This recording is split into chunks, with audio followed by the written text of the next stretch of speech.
एक बुढ़िया माँ का विश्वास, एक सिद्ध महात्मा का दिव्य आशीर्वाद और अनगिनत लोगों की दुआएं लेकर राजा विक्रमादित्य दैत्य दंभिकासुर की गुफा के बाहर पहुंच जाते हैं। अपने घोड़े से उतरकर जब राजा विक्रमादित्य दानव की गुफा के द्वार के पास गया तो वहां उसने लखन और महेंद्र की पत्थर की प्रतिमा देखी। गुफा के प्रवेश द्वार पर खड़ी उन दो पत्थर की मूर्तियों को देखकर राजा का हृदय विषाद से नहीं बल्कि प्रतिशोध की ज्वाला से दहक उठा। राजा विक्रमादित्य ने गुफा के द्वार पर खड़े होकर ऐसी भीषण गर्जना की कि पहाड़ की चट्टानें तक कांप उठी। उठ कपटी राक्षस, तेरे अत्याचारों का हिसाब चुकता करने विक्रमादित्य आया है। जब राजा विक्रमादित्य की गर्जना भरी ललकार दैत्य दंभिकासुर के कानों तक पहुंची तो वह शक पकाकर क्रोध अग्नि लिए दहाड़ता हुआ गुफा से बाहर आता है और कहता है, आज कौन मूर्ख मेरे हाथों मरने आया है? आज कौन सा कीड़ा, कौन धरती का बोझ है जो को ललकार रहा है? दैत्य दंभिकासुर को देखकर क्रोधित राजा विक्रमादित्य बोले, ओह, तो तू है वह मक्कार दानव जो देवताओं के वरदान की आड़ में छुपकर लोगों को पत्थर का बनाने के लिए छल कपट से उन्हें अपने ऊपर आक्रमण करने के लिए उकसाता है। दुष्ट राक्षस, क्या मिला तुझे ऐसा करके? पर अब और नहीं, तेरे पाप का घड़ा अब भर चुका है, तेरा अंत अब ज्यादा दूर नहीं। राजा विक्रमादित्य की आत्मविश्वास भरी बातें सुनकर दंभिकासुर थोड़ा सक पकाए।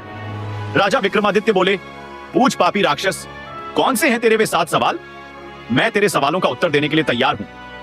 राजा विक्रमादित्य की बात सुन दंभिकासुर बोला, ओह, तो तू अब मरे सवालों का जवाब देगा कीड़ा? अगर तुझमें हिम्मत है तो मुझसे मुकाबला कर, तेरे जैसे कीड़े को तो मैं चुटकियों में मसल कर रख दूंगा। बड़ा आया मेरे सवालों का जवाब देने। दैत्य दंभिकासुर ऐसे ऐसे बातें करके राजा विक्रमादित्य को भी उकसाना चाहता था ताकि वह भी अपना आपा खोकर उस पर हमला कर दे और पत्थर का बन जाए। पर राजा विक्रमादित्य, वह तो विक्रमादित्य था। दैत्य की बात सुन राजा विक्रमादित्य बोले, सुन अहंकारी राक्षस, मैं तेरे उत्सव में आकर तुझ पर आक्रमण करने वालों में से नहीं हूं। मेरा समय जाया मत कर और जल्दी से अपने वे सवाल पूछना शुरू कर। यह माया मुझे भी बहुत अच्छे से खेलनी आती है। इतना कह राजा विक्रमादित्य अपने 4 वीरों को बुलाकर उन्हें बड़े आकार में आने को कहते हैं। विक्रमादित्य के आदेश देते ही पल भर में उनके चारों वीर प्रकट हो जाते हैं और देखते ही देखते विशाल आकार में आ जाते हैं। यह देखकर दैत्य दंभिकासुर ठिठक जाता है। जिंदगी में पहली बार उसे डर का एहसास हुआ।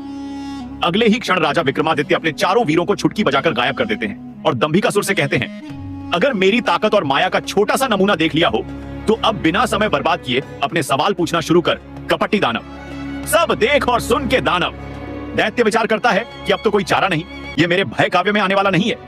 वह अपनी गुंथी सुनाना शुरू करता है। तो सुनो, राजा बने रहो और चैनल को सब्सक्राइब करना ना भूले।